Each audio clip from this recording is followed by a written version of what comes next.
सात संगत जी, प्यार से कहना धन का जी। आज यहाँ ये जो समागम चाहे हो मलेशिया में रहा है, पर ये इंटरनेशनल रूप जो सिर्फ साउथ ईस्ट की कंट्रीज़ ही कुछ नहीं, पर देश विदेश से ये सभी यहाँ पहुँचे हैं। और उद्देश्य भक्ति का कि ये परमात्मा, ये निराकार, इसके रंग में रंगे रहें। एक ये यहाँ चाहे वो टूरिस्ट रूप में भी आए हैं तो भी वही एक प्रायोरिटी क्या है कि ये शहर का आनंद, ये नज़ारे तो बाद में, पहले सत्संग की जाए। तो हर एक के मन में यही भाव है कि कैसे अपने जीवन को हर कोई और संवारे, ये जीवन में प्यार, प्रीत, नम्रता, ऐसे सारी ह्यूमन वैल्यूज़ को कैसे इस जीवन में भरें और इस तरह भरें कि कुछ पलों के लिए ये ना रहें। ये एक सांस की तरह कि पूरा जीवन जैसे सांस लेते ही हैं, उसी तरह इस जब परमात्मा से जुड़ते हैं तो सारे गुण बहते चला जाते हैं। हर पल के लिए वो सारे गुण आ जाते हैं। तो बात जहाँ प्यार की हो रही है, प्रेम की हो रही है, लव की हो रही है, वहीं ये एक्सेप्टेंस की भी हो रही है कि किस तरह ये हर एक को अपना मानना कैसे संभव हो। हर एक का स्वभाव, ये नेचर हर एक का कितना अलग है। हर एक को अपना कैसा माना जाए, कैसे मान लें कि सभी अपने हैं। तो बात वही कि सभी में परमात्मा है। तो सबसे पहले ये परमात्मा को देखकर ब्रह्म ज्ञान द्वारा फिर हर एक में परमात्मा खुद ही नज़र आता है। फिर कोई फ़र्क ही नहीं कि कोई ये दोस्त मित्र परिवार से हैं या कोई बेगाने हैं, सभी एक बहुत ही ज़्यादा अच्छे दिखते हैं, सभी अपने दिखते हैं। तो ऐसा प्यार और एक्सेप्टेंस का जीवन जब बन जाता है, ये अपनत्व का जीवन बन जाता है, ये एकत्व का जीवन बन जाता है, तो ये वननेस, ये वर्ल्ड विदाउट वॉल्स की अलग दिखने के बावजूद, अलग कल्चर के बावजूद, हर कोई एक दिल से दिल का रिश्ता जोड़ता है। ये ऊपरी दीवारें, ये कारण नफ़रत करने के, सब ये दीवारें टूट जाती हैं। तो कैसे अपने जीवन में ये एक्सेप्टेंस और लाई जाए। तो यहाँ जो बात एक्सेप्टेंस की हो रही है, तो वो भाव एक्सेप्टेंस का क्या कि सिर्फ वही जो हमें मिला है, ये तो एक पहलू हो गया एक्सेप्टेंस का। पर एक पहलू और भी कि उस चीज़ को भी एक्सेप्ट करना है जो नहीं मिला है जीवन में। क्योंकि अक्सर एक चीज़ जब मिल जाती है कोई, उसके साथ वो एक दिमाग खुद ही एडजस्ट करने लगता है कि चलो ये अभी जो है इसके साथ काम चलाते हैं, फिर आगे शायद इससे बेहतर कुछ मिल जाए। तो बात वही आ जाती है कि ऐसे करते करते अगर मेहनत प्रयास के बाद भी, अगर एग्ज़ाम्पल किसी ने कोई अपना मटीरियलिस्टिक गोल सेट किया है कि उम्र के इस पड़ाव तक ये डिग्री ले लेनी है, ये काम में इतनी सैलरी होनी चाहिए, और अपने बनाए हुए टाइमलाइन से वो मैच नहीं है, तो एक मन में एक्सेप्टेंस का तब भी भाव अक्सर इसलिए आ जाता है कि चलो अभी जितनी सैलरी मिल रही है उतनी तो मिल रही है, कम से कम आगे और होगा। पर ऐसे करते करते अगर ये इजाफा, ये इंक्रीज़ नहीं होता हमारी मटीरियलिस्टिक वेल्थ में, तो मन बेचैन रहने लगता है। फिर एक मन में खुद के लिए ही वो कंपैरिजन्स औरों से कर कर के एक मन छोटा हो जाता है। एक परेशानी हर समय हम महसूस करने लगते हैं, क्योंकि यहाँ सिर्फ बात वो नहीं कि जो परमात्मा ने दिया उसको एक्सेप्ट करा, पर अक्सर ध्यान वही जो नहीं है हमारे पास, उसको भी जब इंसान एक्सेप्ट कर ले कि कोई बात नहीं, किसी और के पास अगर कोई चीज़ है जो हमारे पास नहीं है, तो ऐसी एक्सेप्टेंस भी, एक स्वभाव की भी एक्सेप्टेंस की कोई बात नहीं, ये अगर कोई गुण मुझे पसंद है सामने वाले इंसान में हो जिनसे हम बात कर रहे हैं, पर उनका नेचर, उनका स्वभाव अलग है, ऐसा गुण उनमें नहीं है, तो भी कोई बात नहीं, ये प्यारे फिर भी है, हर कोई इंसान अच्छा है, क्योंकि हो सकता है वो पर्टिकुलर गुण ना भी हों उनमें, तो ऐसे और कितने गुण होंगे उनमें जो हम में नहीं है। तो हर कोई जहाँ एक उस तरह देखा जाए कि अपने अंदर झांके तो हमारे स्वभाव में भी कितनी कमियां हैं, कितने गुण अभी तक जीवन में आए ही नहीं, तो वो पैरामीटर दूसरों को जज करने का कैसे बना लेते हैं। और अक्सर हम फिर बहुत जजमेंटल भी हो जाते हैं एक किसी गुण को लेके कि ये गुण, एक समय में अगर बात कर रहे हैं उस गुण का तो उसको पॉजिटिव गिना देते हैं, और दूसरी सिचुएशन में वही चीज़ को लेके एक उसको नेगेटिव लाइट में, एक गलत की तरह दिखा देते हैं।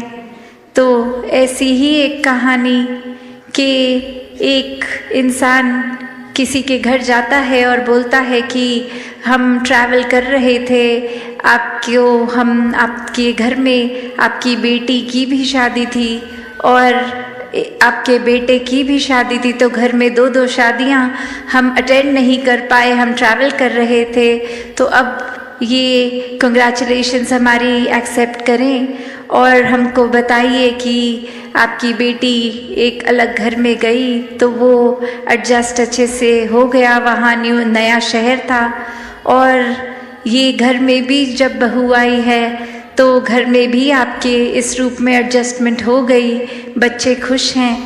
तो अब वो एक लेडी ऑफ द हाउस बोलने लग गई उनको, गेस्ट को समझाते कि मेरी बेटी तो बहुत ही खुश है, मेरी बेटी को कुछ वहाँ ससुराल में काम नहीं करना पड़ता, वो तो बस आराम ही करती है, जो एक उसके हस्बैंड हैं वो काम पे भी जाते हैं, काम से आके सब घर का खाना भी वो बना देते हैं, वो एक हाउस होल्ड पूरे में हेल्प भी बहुत अच्छी एक उस तरह है, तो मेरी बेटी बस आराम से है, कुछ है नहीं कि एक काम बहुत कुछ घर में करने के लिए, बहुत रिलैक्स मोड में है, बहुत खुश है।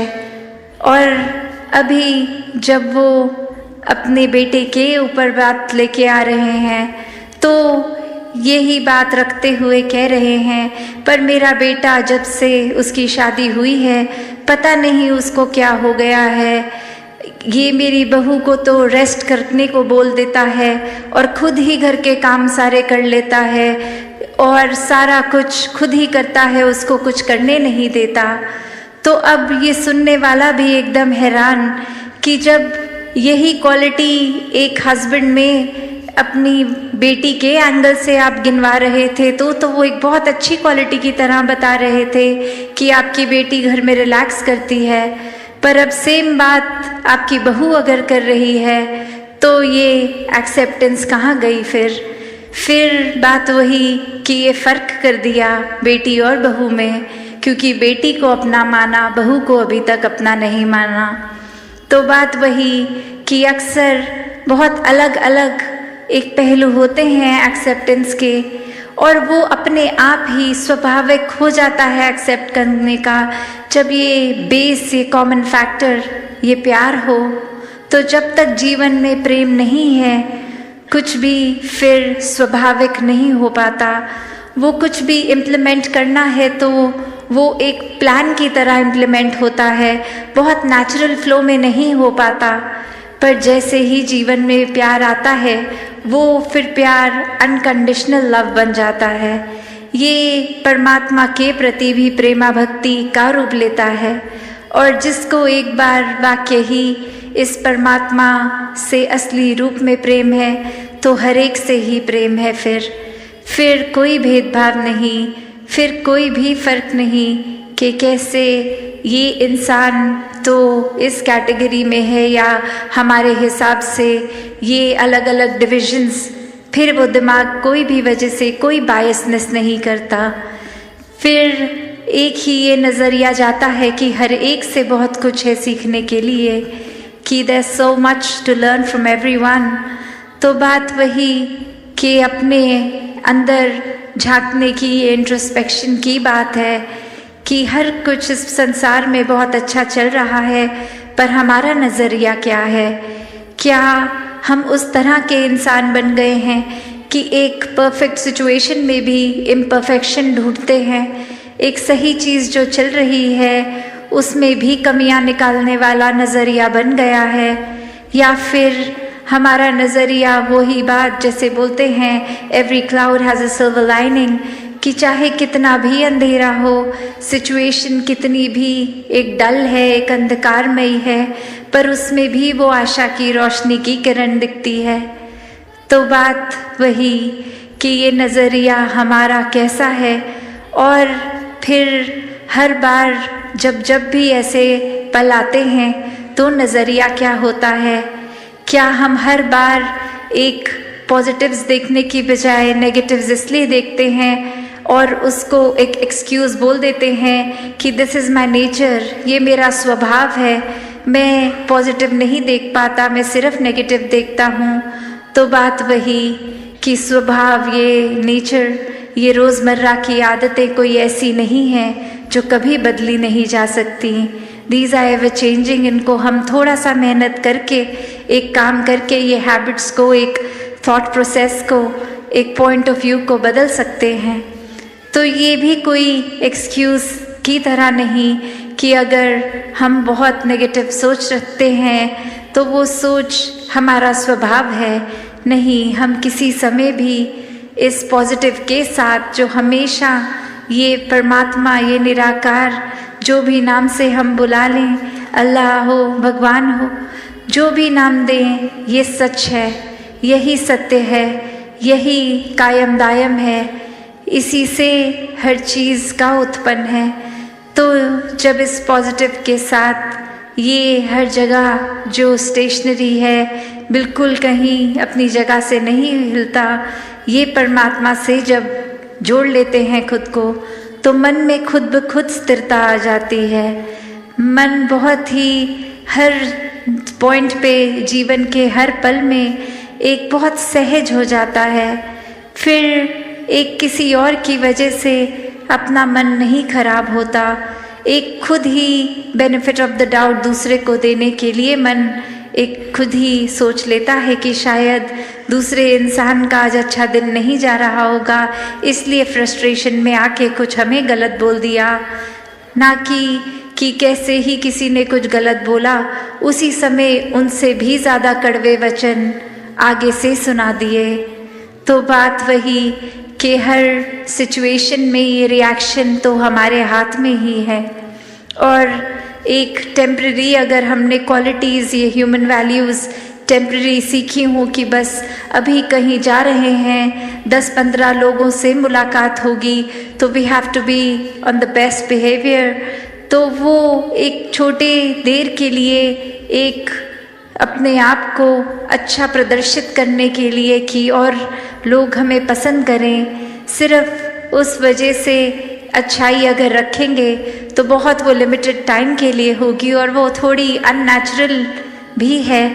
तभी अगर कोई ऐसी सिचुएशन आ जाए अचानक जिसमें फिर रिएक्शन टाइम ही नहीं है, तो नेचुरली तो वही निकलेगा जो अंदर है, उसमें फिर हम ऊपरी अच्छाई को मेंटेन भी नहीं कर पाएंगे। तो अगर सच में वाकई ही अंदर से ये अच्छाई है, ये प्यार है, तो फिर एक सडन सिचुएशन में भी वो वैसा ही निकलेगा। जैसे ये शरीर में खून है तो कोई भी हमें पिन चुभती है तो 1 सेकंड में ही वो ब्लड ऊज आउट होता है, वो इसीलिए क्योंकि इस स्किन के अंदर खून है। उसी प्रकार हर तरीके से हर समय ये परमात्मा को हम इस तरह अपने अंदर बसा लें कि ये परमात्मा ही अंदर है, तो कोई भी फिर चाहे बात हो, हर समय ये जिक्र भी परमात्मा का होगा, मन शुक्राने भाव में भी परमात्मा के ही होंगे। फिर हर किसी से एक आदर सत्कार मन अपने आप ही कर उठेगा। सिर्फ किसी का सोसाइटल स्टेटस, किसी की अचीवमेंट्स या कोई हमें सुपीरियर लगे तो ही उसके लिए आदर सत्कार नहीं, ये फिर एक बराबर से हर एक का सत्कार है अपनों से, एक सोशली एलिवेटेड स्टेटस वाला हो या नीचे हो, हर कोई फिर यही प्यार बांटता चला जाता है। जैसे ये सन रेज की बात होती है कि सन रेज तो हर एक के ऊपर एक जैसी ही वो सूर्य छोड़ रहा है, पर किसने कितनी किरण से फ़ायदा लेना है ये उस पे है। तो ऐसे ही ये प्यार हर एक तक है। अब किसी ने अगर अपना मन ब्लॉक कर लिया, या अक्सर ये अजम्पशन भी हम बना लेते हैं कि सामने वाला इंसान शायद हमारे लिए कोई अच्छी सोच नहीं रख रहा, शायद अभी तो बहुत अच्छा मेरे सामने बन रहा है, पर जब मैं कमरा छोड़ के जाऊंगा वो पीठ पीछे मजाक उड़ाएंगे, शायद ये अगर कोई बोल रहा है अच्छी बात तो पीछे कोई इल इंटेंट है, ये एक अलग ही अपना वेस्टेड इंटरेस्ट है कि अभी हमारे सामने अच्छे हो रहे हैं। तो ऐसी इनसिक्योरिटीज़ भी मन में घर कर लेती हैं, एक मन में उथल पुथल मच जाती है। तो बात वही कि हमें सिर्फ खुद पर इस बात पे फोकस रखना है कि सामने वाला कैसा है कैसा नहीं, किसी और को बदलना हमारा काम नहीं है। ये अच्छाइयों को हमें अपने अंदर लाना है, इस परमात्मा को अपने मन में बसाना है, और फिर वो अच्छाई हमने एक बराबर हर एक को देनी है। कुछ हैंड पिक्ड सिलेक्टेड के साथ बिहेवियर अच्छा और औरों के साथ रफ, ऐसा भक्त का जीवन होता ही नहीं है, क्योंकि भक्त तो हमेशा इस परमात्मा के प्यार में ही है। फिर हर कुछ जो भी पूरे दिन में करते हैं वो एक प्राइम फोकस, एक प्रायोरिटी इस रूप में प्रेमा भक्ति को, इस प्यार को, इस डिवोशन को बना लेते हैं। फिर चाहे वो ड्राइव कर रहे हो, स्कूल में पढ़ रहे हो, कहीं ऑफिस में हो, कुछ भी काम हो रहा हो, ये काम करते करते भी एक परमात्मा को ही मन में डालते हैं, हर समय इसी के एहसास में रहते हैं। तो ऐसा ही जीवन भक्तों ने सिखाया कि डोमेस्टिक रिस्पॉन्सिबिलिटीज़ हर एक ने निभानी है, और ये करते करते प्रायोरिटी फिर भी डिवोशन को बनाना है, भक्ति को बनाना है। तो जितना ज़्यादा ये मन इस परमात्मा की रगन में लगता है उतना ही एक सहज हो जाता है जीवन, और हर एक के पास वो पोटेंशियल है कि अपना जीवन बिल्कुल वैसे ही जिएं जैसे भक्त जीते हैं, क्योंकि वही परमात्मा भक्तों के जीवन में भी है, वही हमारे जीवन में भी है। तो भक्ति के रंग में रंग के हर काम हर एक के लिए करना संभव है। एक नॉन जजमेंटल नज़र से, एक अनबायस्ड होके हर एक से एक बराबर प्यार करना ही एक असली इंसान का स्वभाव, क्योंकि जो रियल आइडेंटिटी है इस आत्मा की है, ये शरीर तो ख़त्म हो जाएगा, जीवन ख़त्म होने पर ये कुछ साल के लिए ही ये शरीर मिला है, पर असली बात तो ये यूनियन, ये एकमिक होना इस आत्मा ने परमात्मा से है। तो वो अभी जैसे सत्संग के दौरान भी महापुरुष जिक्र कर रहे थे कि सिर्फ ये एक डेथ के टाइम की जर्नी की बात नहीं हो रही, कि ये पीस विदिन की जो बात है, ये जीते जी इसको मिलना है, ये पीस को एक्सपीरियंस करना है, ये हर समय के सुकून को जीते जी एक इसमें रहना है, एक जीते जी ही भ्रमलीन होना है, इस परमात्मा में जीते जी ही खुद को इसी में एकमिक करना है। तो हर समय जो इस परमात्मा से जुड़ेंगे वही अपनी आखिरी ब्रेथ पे भी, अपनी आखिरी सांस पे भी इस परमात्मा से ही जुड़कर इस मोक्ष और मुक्ति के हकदार होंगे। तो ये जीवन जो इस समय चल रहा है, इस पे फोकस करते हुए हर समय जहाँ खुद को बेहतर बनाना है, वहीं एक सांसारिक रंग में इतना नहीं बिजी हो जाना कि अपनी असली आत्मा की जो खुराक है, ये परमात्मा, ये भक्ति, इससे ही दूर हो जाएं।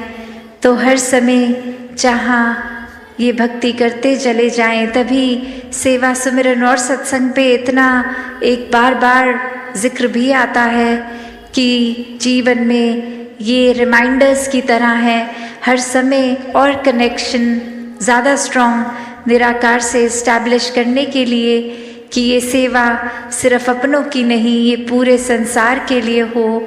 ये इतने मन को हम्बल करके, विनम्र करके ये पूरे संसार के लिए ही सेवा की जाए, जो हर किसी की बेहतरी के लिए हो। इसमें कोई सेल्फिश, कोई वेस्टेड इंटरेस्ट नहीं हो। ये तो करने वाला भी हम नहीं हैं, ये तो यही परमात्मा करवा रहा है। इसी ने ये क्षमता बख्शी, बल बख्शा, तो ही कुछ सेवा में योगदान दे पा रहे हैं।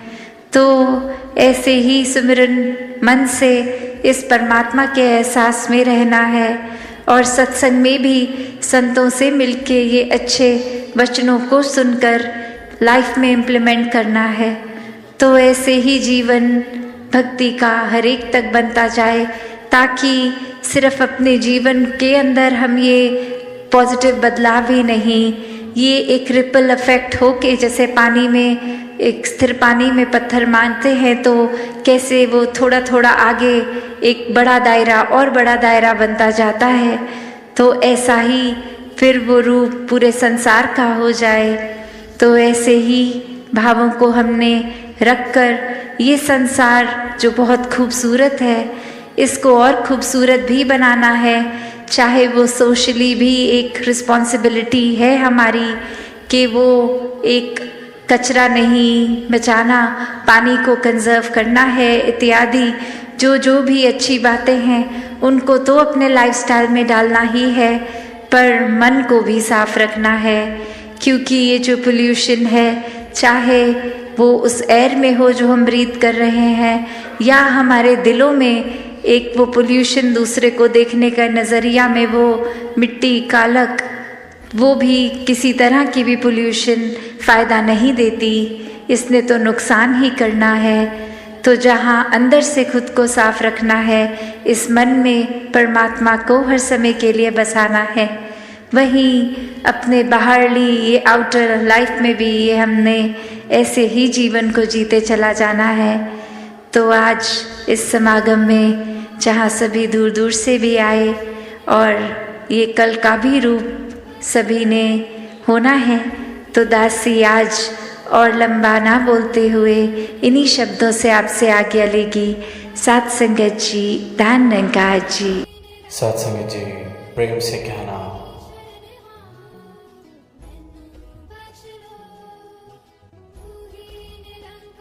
आज सारे संत महात्मा यहाँ एकत्रित हैं। परमात्मा के यशोगान में शामिल हैं। जीवन को इस प्रकार जीने का प्रयास किया जा रहा है कि जीवन में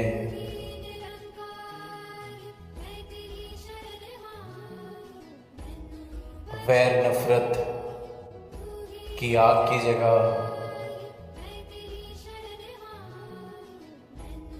दीवारों की, दूरियों की जगह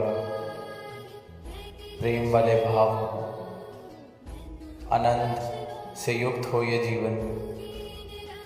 दीवारों वाला जीवन ना हो, बल्कि एकत्व वाला जीवन हो। वैर, नफरत, ईर्ष्या से जहाँ आज युक्त है मानवता, देखते हैं किस प्रकार हाल होता जा रहा है। वहीं संत महापुरुष ये प्रयत्न करते हैं कि ये जो ब्रह्म ज्ञान के द्वारा सच्चाई जीवन में आई है, इस परमात्मा का राज खुला है। इन आँखों ने दर्शन किए हैं इस ईश्वर के, इस निरंकार के। तो अब ये जीवन वापस फिर अंधेरों वाली, अज्ञानता वाली राह पर ना चले। एक एक महापुरुष का, एक एक संत का यही प्रयास। इसलिए निरंतर संतों का संग करते हैं, क्योंकि बड़ा सूक्ष्म है ये मार्ग, बड़ा सूक्ष्म ज्ञान है। बार बार आज जिक्र सुना, कहते हैं, पढ़ते हैं कि परमात्मा हर जगह है, जर्रे जर्रे में है, पत्ते पत्ते में है। फिर सवाल आता है, अगर है तो दिखाई क्यों नहीं देता? और दिखाई अगर देता भी है तो देखने की जरूरत क्या है? बड़े आम ये सवाल। और मार्ग ऐसा सूक्ष्म कि ये ब्रह्म ज्ञान झोली में भी आ जाए, जीवन में भी आ जाए, और फिर कहीं ये सेवा से, सिमरन से, सत्संग से, संतों के संग से, संतों के मार्गदर्शन से मेरा जीवन दूर हो जाता है, तो संसार की ये धुंध, संसार की ये चाल, संसार के सवाल फिर वापस मेरे अपने सवाल बनने लगते हैं। कल तक जब इन संतों का संग मिल रहा था, सतगुरु की शरण में थे, तो जीवन में आनंद भी महसूस कर रहे थे, सच्चाई के साथ नाता भी है, इस परमात्मा का एहसास भी है। और जहां दूर हुए,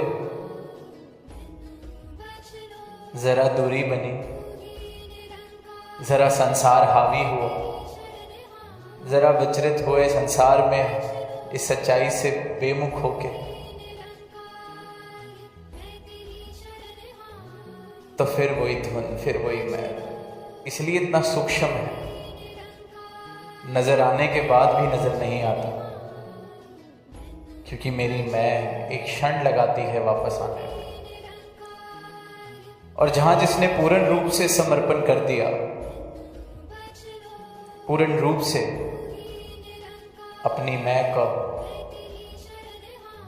समर्पित कर दिया सतगुरु के चरणों में, तो वहां फिर आनंद ही आनंद है। आज सत्संग में वो एक कहानी सुनी, बच्ची के द्वारा के कैसे पूछा गया कि जीवन की क्या कीमत है। तो फिर जैसे जैसे अलग अलग दुकानदारों के पास गए तो उस वस्तु का मूल्य लगाया जा रहा था। तो ये जो मानव जन्म मिला है बहुमूल्य, बड़े भाग से मिला है। शास्त्र भी कह रहे हैं, ग्रंथ भी कह रहे हैं, वाणी भी कह रही है, सब कह रहे हैं। बड़ी भाग्य की घड़ी है, बहुत बड़ा परोपकार परमात्मा का कि ये मानव तन मिला है। पर इसकी कीमत, अपने जीवन की कीमत, इसका मूल डालना मेरी जिम्मेवारी है। परमात्मा ने वो जिम्मेवारी मेरी लगाई है कि मैं अपने जीवन को, इस जिंदगी को नफरत की आग में जलाना चाहता हूं या प्रेम वाली शीतलता में इस जीवन को संभालना चाहता हूं। इस जीवन को प्रेम वाले भावों से युक्त करके जीना चाहता हूं या वैर विरोध वाले भावों से युक्त करके जीना चाहता हूं। कीमत लगानी मुझे है इन सांसों की, और एक एक सांस बहुत कीमती है। दुनियावी जितनी दौलतें हासिल हो जाएं, वो मेरे रहने सहने के ढंग को बेशक सुधार सकती हैं, आरामदायक बना सकती हैं। ये जितनी धन दौलत है दुनिया की नजरों में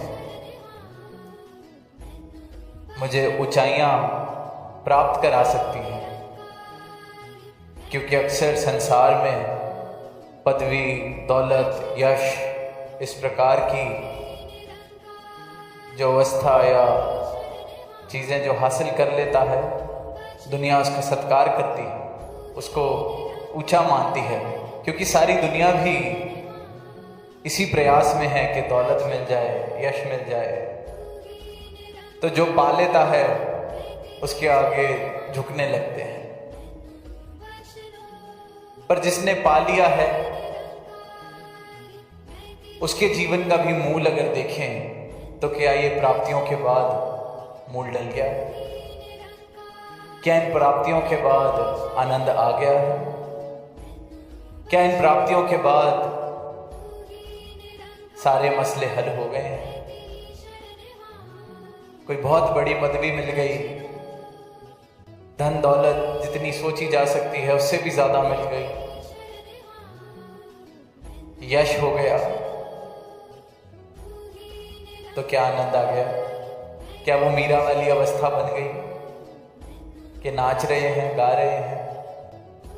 वो जो आज गीत में सुना कि दिल खिलिया वह जुठियां शनाइयां हैं, क्या जीवन में शनाइयां बज रही हैं?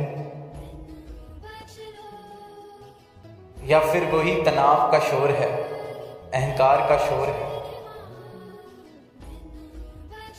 दीनता, हीनता, दुख, दरिद्रता, यही शोर है?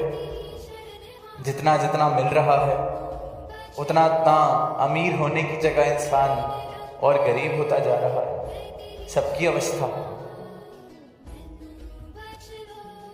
और वहीं संत कह रहे हैं नाच के, गा के शहनाइयां बज रही हैं, बिना गीत के नृत्य हो रहा है। तो दोनों बड़ी विपरीत अवस्थाएं। वहां संसार की दौड़, संसार को हासिल जिसने कर लिया है, सारी दुनिया जिस संसार को हासिल करने का प्रयास कर रही है, झुक रही है उसके आगे जिसने प्राप्तियां कर ली हैं, जो प्राप्त कर चुका है उसको मुकम्मल समझा जा रहा है। वहां जो जो इन प्राप्तियों को पा रहा है, अपने जीवन को सुधार रहा है, अपने जीवन का आधार इन संसारिक उपलब्धियों को बना रहा है, वहां तो कोई कहता नहीं दिखाई दिया कि शहनाइयां बज रही हैं, आनंद आ रहा है, जीवन आरामदायक बेशक है, अच्छा घर है, अच्छी गाड़ी है, होनी भी चाहिए, मुबारक है, बहुत मुबारक है। ये वस्तुएं बनी हैं तो इंसान इससे अपना जीवन सुंदर बना सके। पर ये सुंदरता ऊपर ऊपर की है, अधूरी है। इससे भी आगे की अवस्था जिसका जिक्र संत करते हैं, महापुरुष करते हैं, आज भी कर रहे हैं। आनंद, शहनाइयां बज रही हैं, खुशी है। और खुशी इस बात की मोहताज नहीं है कि घर गाड़ी में जाना है या साइकिल पर बैठ के जाना है, घर अपना है या किराए का है, घर छोटा है या बड़ा है, इस बात की शहनाइयां इस बात की मोहताज नहीं है। वो जीवन में संतों महापुरुषों की जो वाणी है, जो कथन है, जो अपनी आप बीती सुना रहे हैं कि ये रब मिला है तो जीवन महक उठा है, आनंद आ गया है, क्योंकि भटकन मिट गई, क्योंकि सत्य प्राप्त हो गया, क्योंकि जो पाने योग्य है उसे पा लिया गया है, मसला सुलझ गया है। सदगुरु ने ऐसी कृपा की कि अब जीवन में आनंद वाली शहनाइयां बज रही हैं।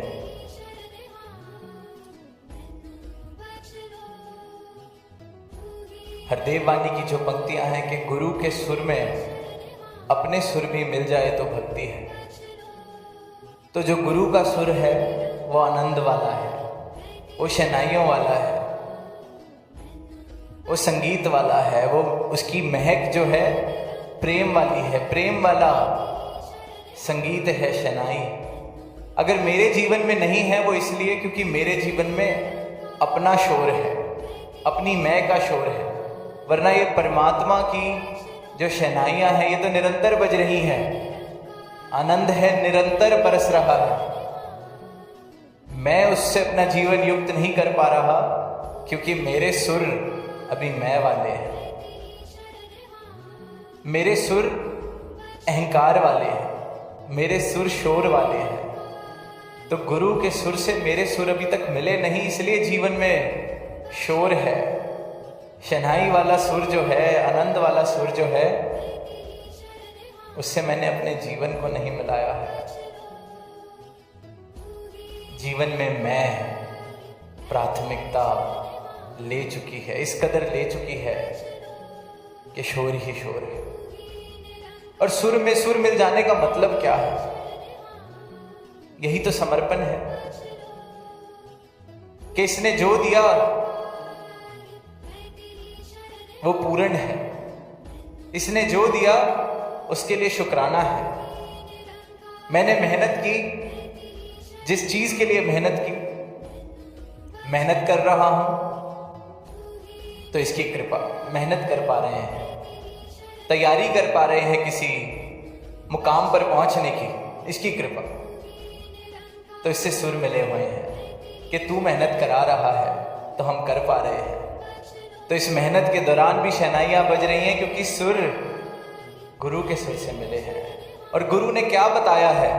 सदगुरु ने यह बताया है कि ये करता है, ये परमात्मा जिसके दर्शन कराए जा रहे हैं। सदगुरु अपने ब्रह्म ज्ञान के द्वारा जिस परमात्मा के दर्शन करा रहा है, जिसको मैं अभी तक ना न जाने क्या क्या समझता था, कहीं दूर बैठा समझता था, कहीं चार दीवारी में मौजूद समझता था, कहीं तीरथ तक सीमित समझता था,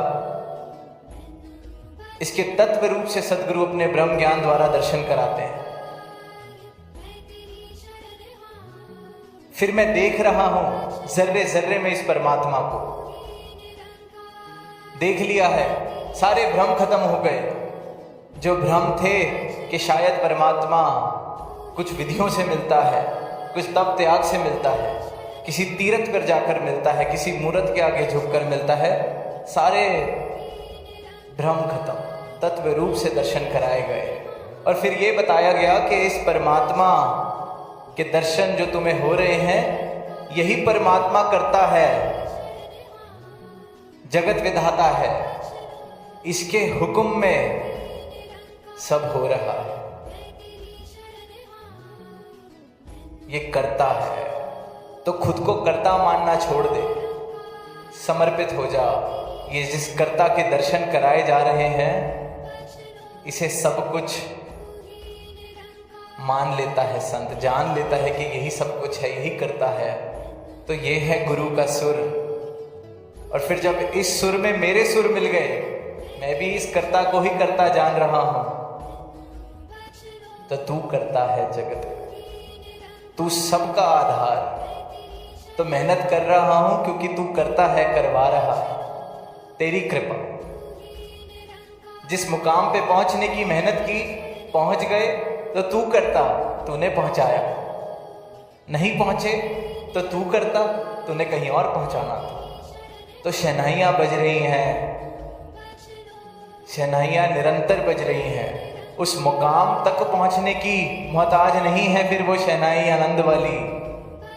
और जब जीवन में शहनाई नहीं बज रही, आनंद नहीं आ रहा, क्योंकि शोर है। किस बात का शोर? कि कर्ता के सामने मैं कर्ता बन रहा हूं। नदी बह रही है, नदी के साथ मैं नहीं बहना चाहता। मैं नदी के बहाव के विपरीत तैर रहा हूं और कह रहा हूं ये नदी मेरी दुश्मन है, मुझे तैरने नहीं दे रही। नदी जा रही है उस तरफ, मैंने जाना है इस तरफ। नदी के भाव के विपरीत तैर के कह रहा हूं ये नदी मेरी दुश्मन है। तो जीवन में शोर है। अब नदी का जो भाव है वो इस कर्ता के हुक्म में है। अगर इस नदी में तैरना है तो जिस तरफ ले जाइए वहां तैरूंगा। तो आनंद में बहते बहते जहाँ ये पहुँचाना चाहती है, जहाँ ये ले जा रही है, पहुँच जाएंगे। तो नदी मेरी दुश्मन कहाँ हुई? वो तो अपने हुक्म में चल रही है, सागर की ओर चल रही है। ये तो मेरी अज्ञानता है जो ये नहीं जानती कि इसका भाव अपने स्रोत की तरफ है। ये तो अपनी मंजिल तक जा रही है और मैं खामखा इसे अपना दुश्मन कह रहा हूं। अगर उस विपरीत रास्ते पे जाना है तो नदी से बाहर आके पैदल चले जाएं। ये सोच ही नहीं इंसान देखता या दिखाता। बस हर किसी को अपना दुश्मन, हर किसी से वैर। कुछ मेरे जीवन में नहीं हो पा रहा तो ये इसकी वजह से नहीं हो पा रहा, ये नहीं चाहता। जीवन में मैं इसलिए खुश नहीं हूं क्योंकि सामने वाला नहीं चाहता मैं खुश हूं। हर इंसान की यही कहानी, जिम्मेवारी नहीं लेता, ढूंढता है जिम्मेवारी देने के लिए। मैं सफल इसलिए नहीं हो पाया क्योंकि इसने ये किया, या मेरे जो सर्कमस्टांसेस थे, जो मेरे जीवन की स्थिति थी, उसके कारण मैं सफल नहीं हो पाया। किसी ना किसी को दुश्मन बना देता है।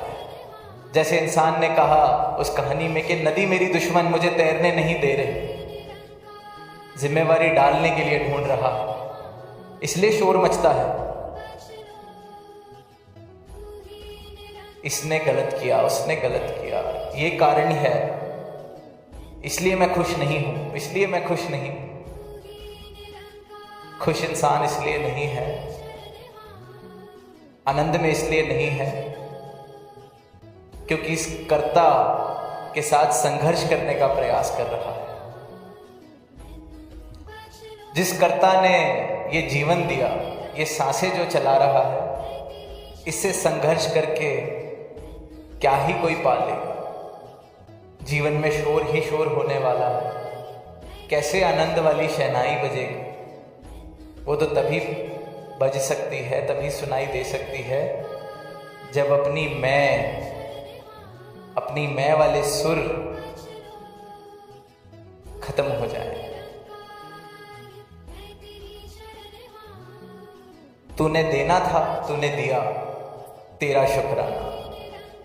नहीं देना था, नहीं मिलना था, तेरा शुक्राना। कम से कम ये ताकत दी, मैं प्रयास कर सका। अब किसी और पर जिम्मेवारी डाल के क्या मिलेगा? जिंदगी भर का मलाल, जिंदगी भर का शोर कि आज जीवन बहुत सुंदर होता, मैं बहुत रईस होता, मैं बहुत पढ़ा लिखा होता, अगर उसने मेरे साथ ये नहीं किया होता। पूरी पूरी उम्र इंसान ये मलाल लेके बिता देता है, पूरी पूरी उम्र दुश्मनी हृदय में पाल के बिता देता है, पूरी पूरी उम्र खटास में, कड़वाहट में बिता देता है और फिर पूछता है परमात्मा की क्या जरूरत है? ये जो इतना सुंदर जीवन मिला है जिसे कड़वाहट में बिताया जा रहा है, इसमें मिठास आ जाए इसलिए परमात्मा की जरूरत है। ये जो जीवन इतना सुंदर है, सर्वोत्तम योनि जिसे कहा गया है, भाड़े भागों से जो जीवन मिला है, इसे जलती हुई आग में बिताया जा रहा है। इसमें शीतलता आ जाए, ठंडक आ जाए, इसलिए परमात्मा की जरूरत है। जो वैर नफरत से युक्त हो गया है जीवन, इसमें प्रेम आ जाए, इसलिए परमात्मा की जरूरत है। ये जो जीवन में सिर्फ और सिर्फ शोर है, इसमें आनंद का संगीत बज सके, इसमें इस परमात्मा की शहनाइयां सुनाई दे सके, इसलिए परमात्मा की जरूरत है। ये जीवन जीते जीते सुंदर हो सके, इसलिए परमात्मा की जरूरत है। अनमोल अवसर है, इसे जीते जीते ही सुंदर बनाया जा सकता है। श्वासें खत्म हो गई उसके बाद तो फिर क्या ही है। जीते जीते इसका मूल डालना है, जब तक ये श्वासें चल रही हैं इसका मूल डालना है। कहीं गाड़ी में जाते हैं, रेडियो चल रहा है, संगीत बज रहा है गाड़ी में, सब आनंद लेते हुए जा रहे हैं। कभी कभी किसी शहर से दूर चले जाएं, किसी ऐसे स्थान पर गाड़ी पहुंच जाए, किसी ऐसे हाईवे पे गाड़ी पहुंच जाए जहां नेटवर्क कैच नहीं हो रहा रेडियो का, गाने बजने बंद हो जाते हैं। फिर कैसी आवाज आती है? वो जब केबल की लाइट चली जाती थी वैसी आवाज आती है, खर खर। जहां कुछ पल पहले संगीत था वहां वो खर खर का शोर। जिस रेडियो को ऑन किया था, बटन दबाया था, वही रेडियो जो संगीत बजा रहा था, वहां शोर मच रहा है। बंद कर देते हैं कि जब नेटवर्क आएगा, जब कनेक्शन दोबारा आएगा, रेडियो कैच होगा तो दोबारा चला दें। बस जीवन में वो खर खर का शोर ना आए, जीवन में आनंद की शहनाइयां बज सके। ये जो सफर है, गाड़ी में सफर कर रहे थे, आनंद आ रहा था, गाने बज रहे थे। एकदम से वो पूरा सफर अब खर खर की शोर में करना पड़े, वहां तो रेडियो बंद करने का अवसर है। इस जीवन में अगर शोर मचता है तो जब तक श्वासें बंद नहीं होती हैं, खर खर का शोर भी नहीं बंद होता। पूरी जिंदगी कड़वाहट, खर खर का शोर। कैसा जीवन हो, सोच के देखें। और हर मानव अपने जीवन में इस खर खर के शोर के साथ जी रहा है, राजी है। शोर मच रहा है, उसे खत्म करने की जगह, रेडियो बंद करने की जगह, वो तो ऑप्शन नहीं, पर वॉल्यूम बढ़ा लेते हैं और शोर से युक्त कर लेते हैं पूरे सफर को। सोच के देखें, सोच के देखें। और फिर ये परमात्मा का ब्रह्म ज्ञान, तो जैसे आज टेक्नोलॉजी है कि रेडियो के कनेक्शन पे भी डिपेंड नहीं करना पड़ता, अपना फोन ही जोड़ लेते हैं, गानों से युक्त है, मोहताजगी नहीं, क्योंकि अपने फोन में गीत हैं। इसी प्रकार जब मेरे जीवन में ये परमात्मा आ जाए, ये संगीत मेरे अंदर चलता है, मेरे इर्द गिर्द चलता है,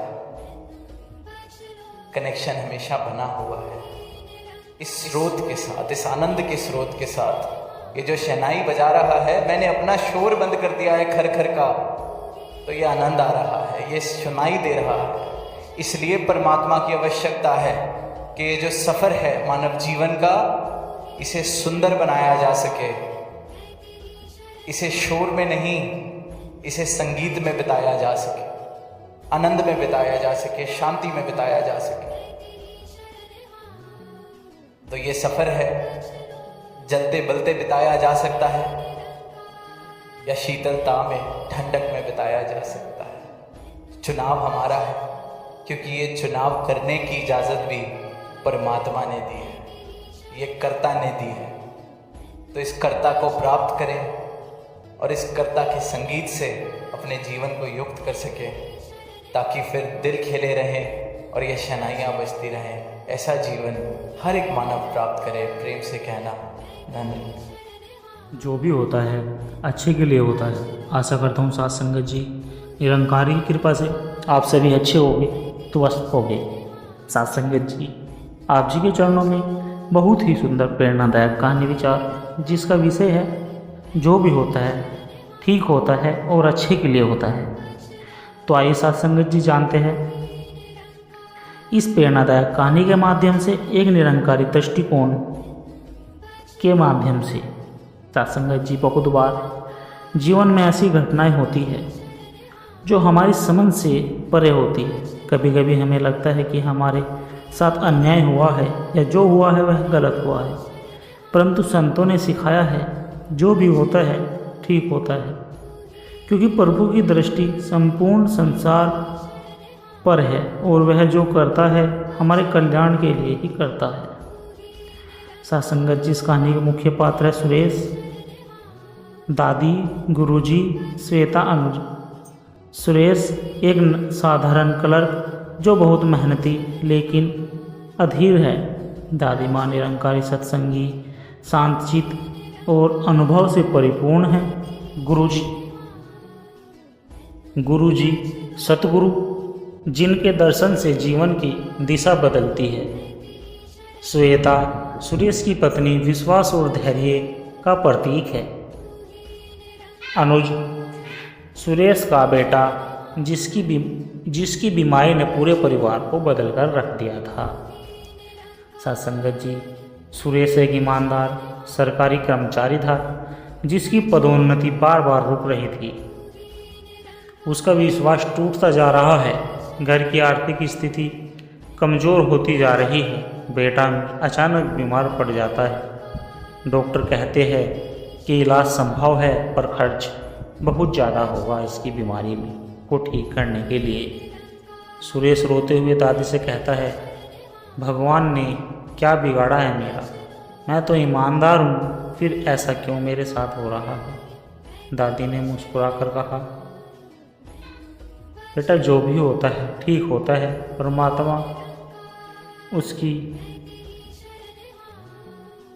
परमात्मा उसकी साथ कभी भी अन्याय नहीं करते। सुरेश को यह बात समझ नहीं आती और वह सत्संग से भी दूर होता जाता है। एक दिन सत्संगत जी शहर में सतगुरु आए। श्वेता जिद कर सुरेश को सत्संग में लेकर चली गई। वहाँ सतगुरु कहते हैं कि दुख तभी लगता है जब हमारी अपेक्षा ईश्वर की मर्जी से अलग हो जाती है। याद रखो, वह जो कह रहा है तुम्हारी भलाई के लिए कह रहा है। सुरेश को एक निजी अस्पताल से कॉल आता है। अनुज का इलाज एक सामाजिक संस्था मुफ्त में करवा रही थी और कुछ ही दिनों में इलाज शुरू हो जाता है। साथ ही उसकी रुकी हुई पदोन्नति भी अप्रत्याशित रूप से हो जाती है। अब सुरेश को समझ आता है सत्संगत जी, अगर पहले पदोन्नति मिल जाती तो वह शायद बेटे की बीमारी में सही निर्णय ना ले पाता। उस समय संघर्ष को ही सबसे गुरुमुख बनाने वाला था। वह सत्संग से जुड़ता है, सत्संगत जी सेवा करता है और सबको यही कहता है कि जो भी होता है ठीक ही होता है। सत्संगत जी जीवन में जो घटनाएं घटती है वे हमारे भीतर विश्वास, धैर्य और समर्पण लाने के लिए होती है। जब हम निरंकार पर परिपूर्ण विश्वास कर लेते हैं तो हर स्थिति में समाधान दिखता है। सत्संगत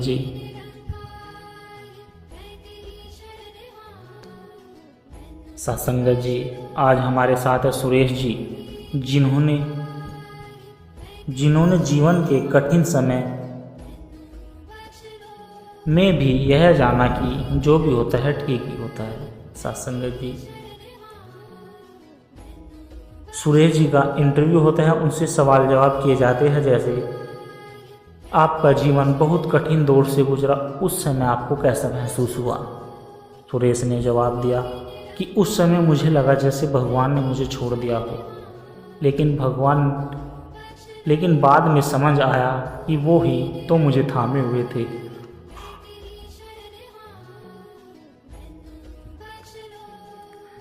आपने यह कैसे जाना कि जो हुआ वो ठीक हुआ? सुरेश ने जवाब दिया कि जब सारी घटनाएं पीछे मुड़कर देखी तो हर दुख ने मुझे किसी बेहतर रास्ते पर पहुंचाया। बेटा ठीक हुआ, नौकरी मिली और आत्मा को राह मिली। सत्संग और गुरु की भूमिका क्या रही इसमें? सत्संग ने मेरी सोच बदली। गुरु की एक बात जो भी होती है ठीक होता है ने मेरा मन शांत कर दिया। सत्संगत जी आज आप दूसरों को क्या संदेश देना चाहोगे? सुरेश बोला, मैं यही कहता हूँ कि निरंकार पर विश्वास रखो। वह जो कर रहा है तुम्हारे लिए ही कर रहा है। आप आज कैसे महसूस कर रहे हो? सुरेश बोला, आज मैं शांत हूँ, स्पष्ट हूँ और हर पल हर हाल में शुक्रगुजार हूँ। सत्संगत जी सच्ची श्रद्धा और गुरु की कृपा से जब जीवन की घटनाएं समझ में आने लगती है तब हम भी कांप उठते हैं और जो भी होता है ठीक ही होता है। सत्संगत जी राजस्थान के छोटे से गांव देवपुर में एक युवक रहता था जिसका नाम अर्जुन था। वह बहुत ही तेज बुद्धि, मेहनती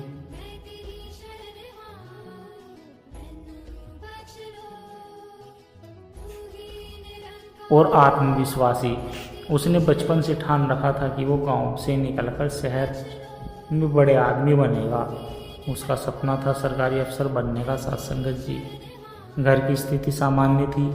पिता खेती करते थे, माँ सत्संगी थी, वह निरंकारी मिशन से जुड़ी हुई थी।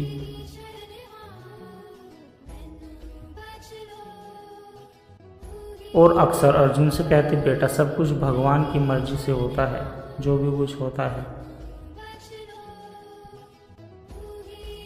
ठीक हो जाता है। अर्जुन इन बातों पर हंस देता और कहता, माँ दुनिया मेहनत से चलती है, भाग्य और परमात्मा से नहीं चलती।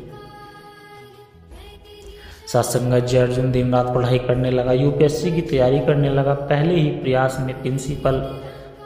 प्रयास में प्रीलिम्स क्लियर कर लेता है, लेकिन मेंस में फेल हो जाता है। वह गुस्से से सारी चीज़ें तोड़ देता है। माँ फिर कहती है, जो भी होता है अच्छे के लिए होता है। सत्संगत जी, दूसरे प्रयास की तैयारी और भी मजबूत होती है।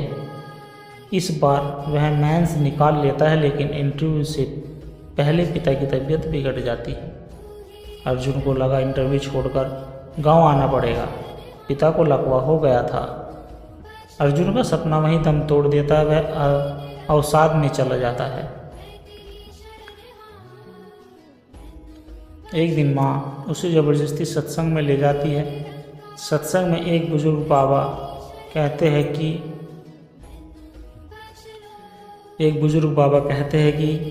हम जब रास्ते तय करते हैं तो केवल आंखें देखती हैं।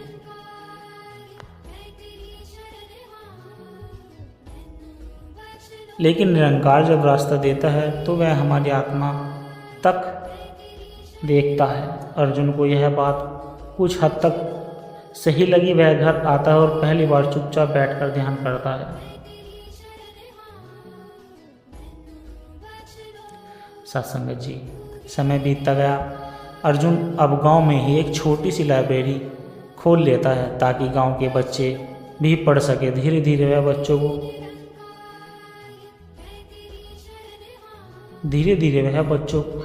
बच्चे आने लगते हैं। अर्जुन को यह अच्छा लगता है।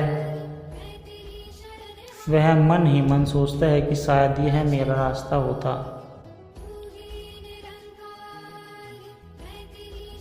उसी समय गांव में एक संस्था आती है जो ग्रामीण शिक्षा के लिए एक कोऑर्डिनेटर की खोज में है।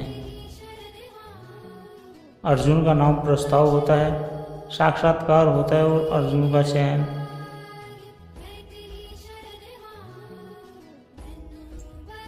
और अर्जुन का संचलन मिल जाता है।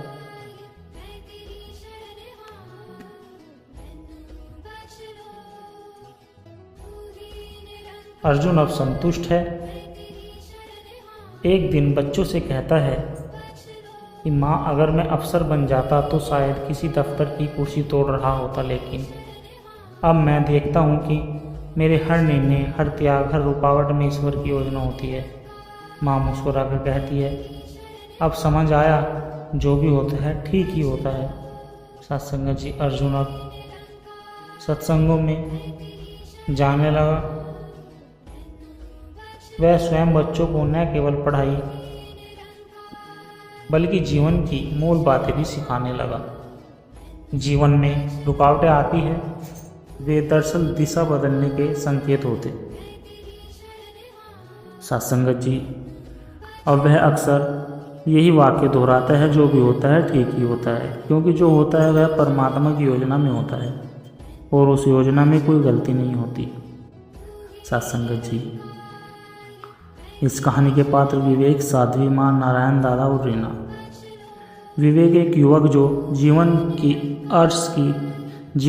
अर्श की तलाश में था, एक साधना में रमी हुई जिनकी बातें जीवन का दर्शन होती है। रीना, विवेक की बहन जो हर हाल में विश्वास बनाए रखती है। सत्संगत जी, विवेक शहर में नौकरी करता है।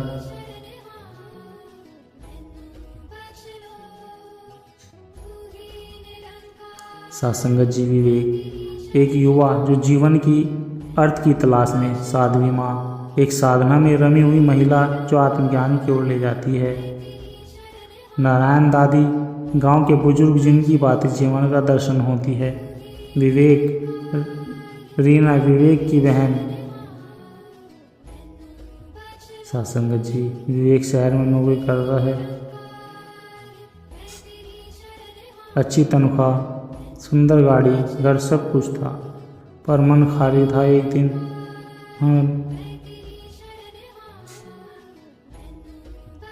सासंगत जी एक दिन बॉस ने कहा, तुम्हारे चेहरे पर हमेशा तनाव क्यों रहता है? विवेक को लगा जैसे किसी ने आईना दिखा दिया हो। उसने छुट्टी ली और चल पड़ा अपने गांव की ओर। विवेक का गांव मनपुरा था। वह अपने गांव पहुंचा। हवा में सुकून था। नारायण दादी के पांव की छांव में बैठे सत्संग सुन रहे थे, लेकिन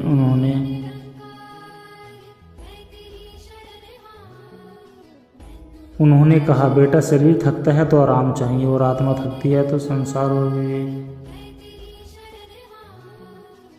सासंगत जी गांव में एक पहाड़ी पर साध्वी माँ का आश्रम था।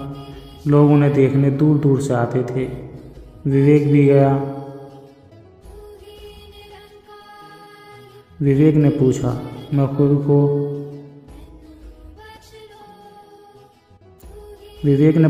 खुद को कैसे जान सकता हूँ? माँ बोली,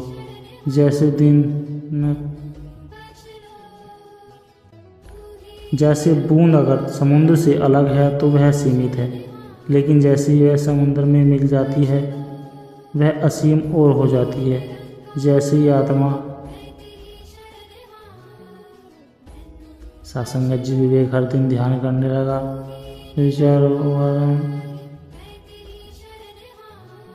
शुरू में विचारों का तूफान आता है, पर धीरे धीरे मन शांत होने लगता है। साध्वी माँ ने उसे नामदान दिया, आत्मा को परमात्मा से जोड़ने की विधा बताई।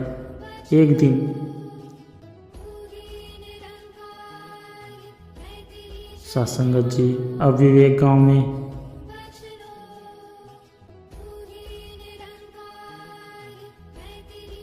सासंगत जी एक दिन एक नौजवान ने पूछा, आपकी आंखों में इतनी शांति कैसे है? विवेक ने उत्तर दिया, पहले मैं खुद को इस शरीर तक सीमित रखता था, अब जान गया हूँ कि मैं बूंद नहीं, मैं समंदर हूँ।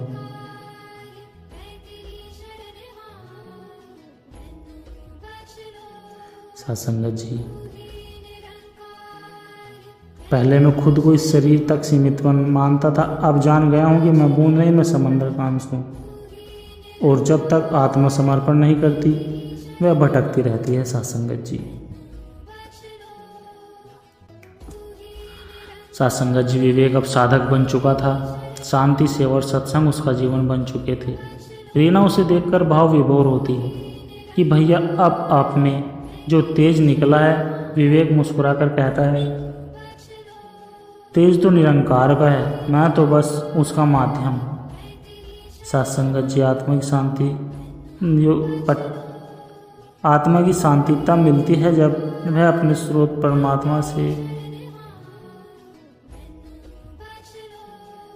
परम सत्य परमात्मा की पहचान कराए।